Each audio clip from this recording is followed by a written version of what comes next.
할렐루야. 우리나라가 올림픽에서 최초로 딴 금메달 뭔지 기억하십니까? 물론 일제시대 1936년도에 성기정 선수가 베를린에서 금메달을 땄죠. 일장기를 달고 땄죠.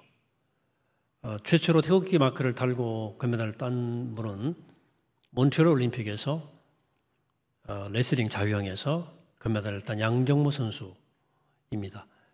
사실 레슬링이 올림픽 레슬링은 그렇게 재밌지 않아요. 우리가 프로레슬링 옛날에 어릴 때 저 어릴 때입니다. 역도산 그리고 기밀, 박치기 환호하고 천규덕 선수, 당수 하고 장영철 드롭킥 열공하고 막 그랬거든요. 근데 올림픽 레슬링은 그렇게 인기 많은 종목은 아니었습니다. 특히 이제 그레코로마형인가요? 가만히 엎드려가지고 막 붙잡고 하는 거예요. 자유형은 좀 나은데, 근데 이게 자세히 보면, 유심히 보면 참 긴박감이 있어요. 서로 막 이렇게 틈을 보고 탐색을 하다가 순간에 붙잡고 순간에 쓰러뜨리는 아주 타이밍이 절묘해야 되는 아주 긴박감 있는 경기입니다. 한참을 탐색하다가 상대 허점이 보이면 바로 붙잡고 넘어뜨리는, 그렇습니다. 정광석과 같죠. 유도도 마찬가지입니다. 태권도도 그렇고요. 씨름도 그렇고요. 다 이 싸우는 경기, 이 씨름 이런 것들 긴박감이 있어요. 매우 흥미롭습니다. 서로 밀리고 밀리다가 순간에 상대를 제압하는 경기입니다. 그런데 인간에게는 이 싸움의 본능이 있어요. 상대방을 제압해야 내가 살고 싸움에서 이겨야 생존한다고 하는 원초적인 본능이 사람에게 있습니다. 어떤 의미에서 인간은 싸우는 존재라고 할 수 있습니다. 사람은 가만 놔둬도 어릴 때부터 일평생을 싸웁니다. 칼과 총을 겨눈 건 목숨을 건 싸움을 하기도 하지만 비교하고 경쟁하고 우위를 점하려고 하는 보이지 않는 싸움도 계속해요. 더 보이지 않는 싸움도 있습니다. 상대방을 미워하고 질투하고 견제하고 뒤에서 험찜내고 하면서 갈등을 일으키는 것도 싸움이에요. 어떤 형태의 싸움이든 싸움은 옳고 그름을 떠나서 생존과 안전을 확보하고 싶어하는 인간의 본능에서 출발한 거예요. 야곱은 이 본능이 뛰어난 사람이에요. 그래서 형 에서와 싸우고 아버지와 싸우고 삼촌 라반과 싸웁니다. 평생을 싸우며 살아요. 오늘 본문을 보니까 그런데 야곱이 또 싸우고 있습니다. 이번의 싸움은 지금까지의 싸움과는 뭔가 다른 싸움입니다. 오늘 야곱의 영적 여정 5번째 시간, 마지막 시간인데요. 야곱이 고향으로 돌아오는 야복 강가에서 있었던 일, 어쩌면 야곱 인생에서 하이라이트에 해당하는 이 사건을 함께 나누기 원합니다. 이미 이 사건은 여러 번 제가 묵상을 했고요. 지난 민족화일 주일 때도 이게 본문이었어요. 그만큼 야곱의 일생에서 빼놓을 수 없는 포인트입니다. 그런 사건입니다. 야곱은 우리가 아는 것처럼 지금껏 본 것처럼 파란만장한 인생을 살아왔어요. 아버지를 속이고 형을 속이고 고향을 떠나서 온갖 어려움을 겪으면서 타향살이 했지만 가정도 꾸리고 또 남부럽지 않게 재산도 얻고 부자가 되었어요. 하지만 무언가 채워지지 않는 허전함이 있었습니다. 다 가졌지만 흡족하지 않았고 성공했지만 무언가 만족스럽지 못해요. 허무한 거예요. 허전한 거예요. 바로 이 타이밍이 굉장히 중요합니다. 이때를 그냥 무시하고 살면 계속 그런 삶을 살지만 무시하지 않고 왜 내가 이렇게 많이 이루었는데 이렇게 허전하지? 하는 자기 반성이 일어날 수 있다면 바로 우리는 그때 영적인 삶에 들어갈 수 있어요. 야곱도 바로 그런 영적인 삶에 진지하게 눈을 뜨기 시작한 거예요. 야곱이 고향으로 돌아가기로 결심했다는 말이 바로 그것입니다. 지난 시간 본 것처럼 야곱은 타향살이를 통해서 아주 부끄럽고 적나라한 자신의 모습을, 옛 모습을 하나씩 고스란히 대면하게 됩니다. 형을 속였거든요.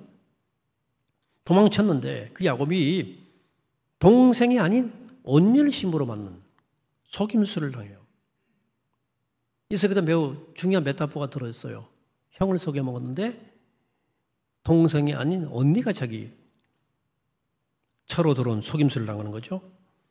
형을 속이고 도망친 야곱은 20년 동안 삼촌 라반에게 철저히 속고 기만당하는 삶을 삽니다. 그리고 아내 라헬이 자기 아버지 드라빌을 훔쳐서 아버지를 훔쳐 나와서 아버지를 끝내 속이는 모습을 생생히 보죠. 그 과거에 자기가 아버지를 속였던 일이 오버랩되면서 생생히 기억이 떠오르는 거예요. 숨겨뒀던 과거의 죄의 뿌리를 직면하는 일은 힘든 일입니다. 그러나 그것을 직면하지 않고는 새로운 삶이 시작할 수 없어요. 야곱이 이러한 일들을 겪지 않았더라면 야곱은 새로 시작할 수 없었을 것입니다. 야곱은 또한 돌기둥을 세우고 돌무더기를 만들어 표로 삼았지 않습니까? 여기서부터는 더 이상 라반이 야곱을 좇지 않고 야곱도 이 돌다리를, 이 돌무더기를 다시는 넘어가지 않기로 약속합니다. 이 언약의 체결은 더 이상 과거로 돌아가지 않겠다는 결단입니다. 더 이상 죄된 과거에 쫓기지 않고 당당하게 갈라서 미래로 가겠다는 거예요. 그래서 돌무더기를 쌓고 언약을 맺은 것은 매우 의미 있는 사건이었다고 말씀을 드렸습니다. 이제 점점 야곱의 고향으로 가는 여정은 탄력을 받습니다. 그러나 웬일인지 고향에 다다를수록 마음이 편치않아요. 그동안 인생을 살아오면서 오랫동안 감추어 두었던 문제, 애써 외면하고 무의식 속에 꾹꾹 눌러두었던 문제가 새록새록 의식의 표면 위로 떠오르는 거예요. 또 형 에사가 오랜 원한을 품고 과연 자기를 용서할지, 자기를 보자마자 막 죽이려고 대들지 않을지 걱정이 태산 같습니다. 그래서 고향이 코앞에 보이는 야복나루에서 깊은 고뇌에 빠진 거예요. 자, 이제 야복나루를 건너면 형 에사가 사는 고향 땅이에요. 야복나루는 요단강 동편지류입니다. 저를 따라 건기에는 수심이 좀 얕은 시내였다가 우기에는 좀 깊어지고 급류가 흐르는 거친 강이 되기도 하는 그런 강입니다. 여기가 이 다메섹으로부터 이스라엘 북쪽에 요단 계곡으로 이어지는 옛 킹스웨이라고 하는 옛 무역로 근방이었어요. 아마도 야곱과 그 일행들은 이 무역로를 따라서 이동하다가 이 시내를 건넜을 것입니다. 야곱은 형 에서의 마음을 돌리기 위해서 네 그룹의 선물 부대를 차례차례로 앞세워 보내고 밤이 되니까 가족들마저도 모두 떠나보내요. 그리고 후에 야곱은 홀로 강가에 남습니다. 오죽했으면 아이들과 아내까지 다 먼저 보냈겠어요? 얼마나 위기감이 있었겠습니까? 위기감이 있었으면, 얼마나 두려움이 컸으면 그렇게 했겠습니까? 자, 이제 모두 다 떠내보내고 강가 야곱 홀로 남았습니다. 근데 성경은 그때 이런 표현을 해요. 야곱은 홀로 남았더니 어떤 사람이라고 말합니다. 어떠니, 유대글 랍비 추석에 의하면 야곱과 씨름한 어떤 사람을 에서의 수호천사라고 설명해요. 야곱이 형과 만나기에 앞서서 에서의 수호천사와 씨름했다는 거죠. 그래서 그를 이기고 나서야 비로소 에서와 만나 화해할 수 있었다는 얘기를 랍비 문헌에 쓰고 있는데요. 또 어떤 심리학자들은 야곱과의 씨름한 어떤 일을 야곱의 또 다른 자라고 설명합니다. 깊은 밤을 지새우며 날이 새도록 씨름했던 상대는 야곱 자신이었고 결국 그 씨름은 처절한 내면의 싸움이었다는 분석이에요. 이 두 해석이 다 흥미롭기는 해요. 아주 흥미로운 해석들인데요. 그러나 이어지는 오늘 본문의 흐름을 보고 대화의 내용을 볼 때 하나님의 천사와 씨름했다고 보는 것이 무난한 해석입니다. 왜냐하면 이 야곱이 귀향을 가로막은 이 사람이 가로막은 사람이 아니에요. 가로막는 것처럼 보이지만 사실은 기가 막힌 도움이에요. 나를 막는 자가 아니라 내가 온전한 길로 가게 도와주는 헬퍼, 보혜사, 바라클레토스였다는 거죠. 여러분, 우리는 인생을 살면서 내 길을 가로막는 것처럼 보이는 기가 막힌 도우미를 경험하며 삽니다. 한두 명이 아닐 수 있어요. 인생의 매 시기마다 그런 사람이 있을 수 있습니다. 혹시 그런 사람 기억나는 분 계십니까 지금? 이 순간에 내 길을 가로막을 줄 알았는데 알고 보니까 제대로 길을 가게 해주는 사람. 그와의 대면, 그와의 싸움은 나를 온전한 귀한 길로 가도록 하는 도움이다. 헬퍼다. 만약 그와의 싸움, 삶의 어려운 문제를 통해서 내가 더 깊어지고 넓어지고 성숙해지고 아름다워지고 있다면 바로 그가 어떤 이고 어떤 사람이고 바로 그가 하나님의 천사일지도 모른다는 거예요. 야곱은 하나님의 천사와 씨름을 합니다. 사실 그는 일생 동안 싸웠던 사람이에요. 에서와 싸우고 아버지와 싸우고 라반과 싸웠어요. 그런데 야복나루에서 비로소 진짜 싸움을 하게 돼요. 싸울 만한 가치가 있는 싸움을 싸우게 돼요. 모든 걸 거래하는 싸움. 결코 포기할 수 없는 싸움입니다. 지금까지 해왔던 더 벌고 더 많이 소유하고 더 높이 올라가는 씨름이 아니라 더 거룩해지고 더 순결해지고 더 온전해지는 씨름이었습니다. 야곱의 씨름은 바로 그런 싸움이에요. 여러분들이 싸움은 정말 싸울 만한 싸움입니까? 우리가 어떤 어려움과 갈등에 빠질 때마다 인생의 싸움을 때마다 이거 물어야 돼. 내가 정말 싸울 만한 싸움을 싸우고 있느냐? 쓸데없는 싸움 아니냐? 야곱은 지금까지 평생 부질없는 것들과 싸워왔는데 오늘 비로소 가치 있는 싸움을 싸우는 거예요. 그런데 하나님이 그를 고향으로 돌아가는 길목을 가로막은 이유, 그로 하여금 사투를 벌이게 하신 이유, 온몸이 진이 다 빠지도록 그를 붙잡으신 이유가 뭐예요? 야곱은 이 싸움으로 만신창이 됩니다. 몸이 완전히 망가져요. 왜 이렇게 힘들게 하셨을까요? 야곱의 뼛속까지 배인 옛 존재 흔적을 지워내기 위해서. 결코 쉬운 일이 아니기 때문에. 여러분, 사람이 새로워지는 게 쉽습니까? 쉽게 돼요. 그래서 뼛속까지 스며 있는 것을 뽑아내 사력을 다해 싸우는 필요가 있었던 겁니다. 하나님의 때때로 우리 길을 가로막고 우리 힘을 소진시키는 것처럼 내 친을 다 뺀다 느껴지면 우리 지금 어쩌면 옛 존재의 때를 씻고 있는 중인지도 모릅니다. 아주 깊이 뿌리 박힌 옛주의 습관들을 씻기 위해서 하는 싸움은 비록 힘들지만 가치 있는 싸움이다. 야곱은 하나님과 천사와의 씨름을 하다가 허벅지 관절, 옛날 번역 환도뼈, 알리스케 고관절이에요. 고관절. 엉덩뼈가 다쳐요. 부러져요. 이 뼈는 몸의 정중앙에서 몸의 균형을 잡아주는 역할을 하는 뼈예요. 그러니까 이 엉덩뼈가 다쳤다는 것은 중심이 무너졌다는 뜻입니다. 그동안 야곱이라는 존재를 지탱해왔던 옛 삶의 중심이 부러진 거예요. 이거 부러져야 돼요. 어긋난 엉덩이 뼈로 인해서 야곱은 절뚝거리며 걷게 됩니다. 절뚝절뚝. 귀한 길이 굉장히 불편한 길이 되어버렸죠. 맞습니다. 하나님이 인도하시는 귀한 길은 우리의 기대와는 달리 편안히 가는 길이 아니에요. 쩔뚝쩔뚝하며 가는 길이에요. 삶의 중심인 엉덩뼈가 부러지면 마치 넓었던 길이 좁은 길이 되고 익숙하던 걸음이 어색해지고 한 발 한 발 힘들고 조심스럽고 삼가며 걸어가게 되는 거예요. 이렇게 옛 자아, 이 엉덩뼈가 부러진 귀한 길은 불편해요. 때로는 기어가야 돼. 천사가 야곱에게 묻습니다. 이름을 물어요. 네 이름 뭐냐? 구약 성경에서 이름들은 그가 누구인지 어떤 운명으로 살았는지를 알 수 있는 이름들이에요. 따라서 이름은 단순한 호칭이 아니라 그 존재를 드러내는 지표 같은 것이었어요. 근데 여기 천사가 이름을 몰랐겠습니까? 몰라 물은 게 아니에요. 너 누구냐?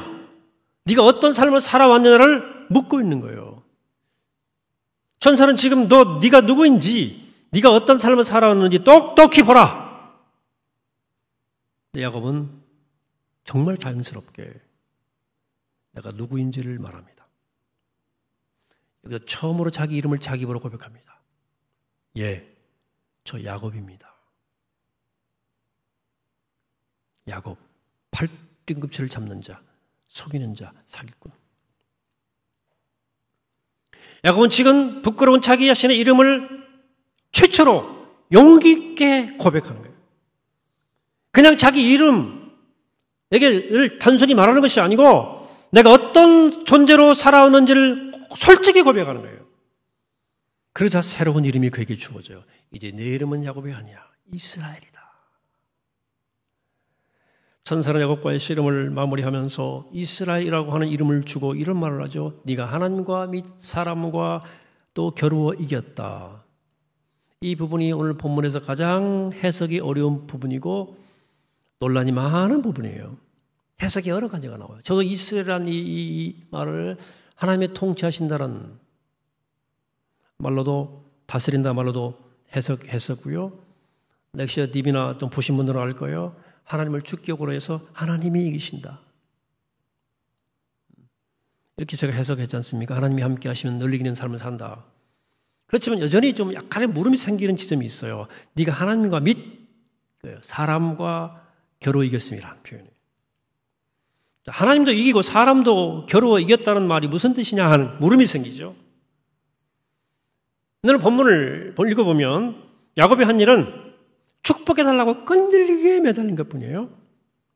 이것 때문에 많은 사람들이 이 말씀을 복을 구하는 기도의 모델로 삼지만 아닙니다. 사실 이 순간에 상식적으로 야곱이 정말 구해야 할 기도는 이거예요. 하나님, 우리 형님 만날 텐데요. 형님 마음을 좀 확 녹여줘가지고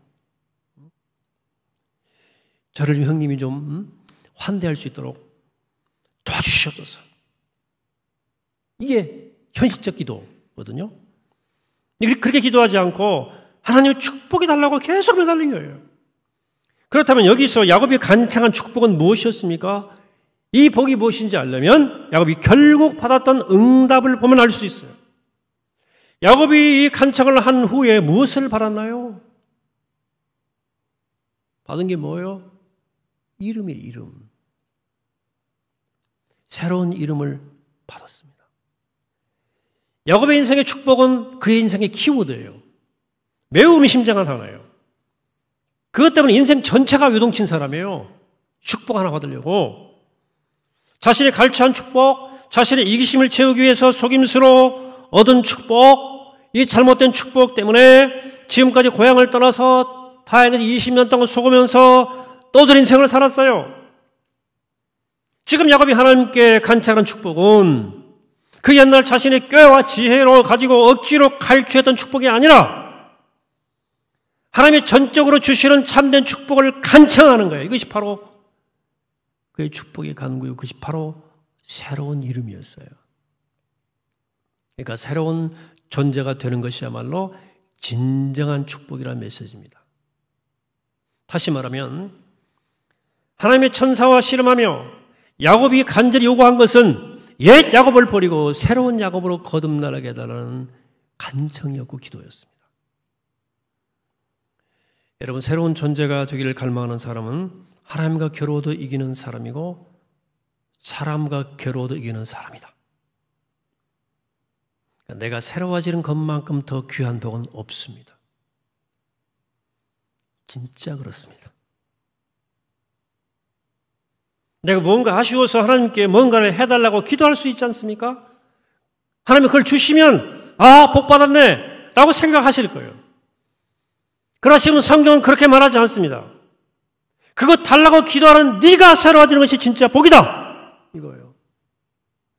그래서 그것을 해달라고 하지 않아도 행복해지는 존재가 되는 것, 그게 진짜 복이라는 거예요. 존재가 새로워지는 것. 야곱은 지금 처절하게 새로운 존재가 되기를 원한 거예요. 그가 야복 강가에서 엉덩이 뼈 부러지도록 씨름하며 갈구했던 것은 새로운 차원의 복, 새로운 존재가 되기를 갈망한 거예요. 이 세상 모든 갈망 중에 정말 소중한 갈망입니다. 하나님은 이런 영혼을 절대 이기시지 않습니다. 이기지 못하시는 것이 아니고 이기지 않으셔요. 너 됐다. 너 이제 됐어. 비춰주세요. 이길 필요가 없어요. 그런 사람은. 하나님이 세상 누구도 그를 못 이깁니다. 그런 사람 못 당합니다. 그러므로 다른 어떤 복보다 새로운 존재가 되는 복을 구하시기를 축복합니다. 다른 어떤 것보다도 내가 내 존재가 새로워지는 것을 갈망하시기 바랍니다. 동토는 새벽 하나님의 천사와 처절한 씨름을 하고 난 후 새 마음 새 영혼이 되어 엉덩이 뼈 부러져 가지고 철뚝거리며 분예를 지날 때 야곱의 머리로 해가 떠올라 찬란하게 그 모습을 비춰줍니다.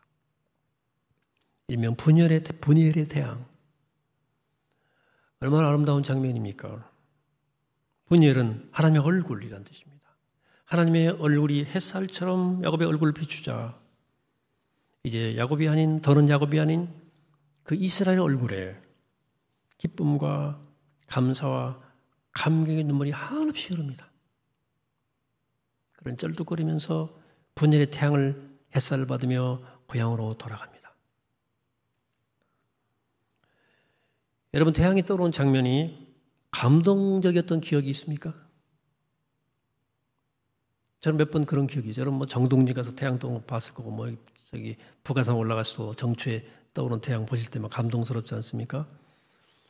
가장 최근에 저희 기억은 작년 네팔 갔을 때입니다. 우리 네팔 선교팀은 작년에 카트만두에서 다낙푸로 가는 길목에서 나가라코트라는 곳에서 히말라야 보고 싶었어요. 거기 숙소를 정했는데 날씨가 안 좋아가지고 설산도 일출도 못 봤습니다.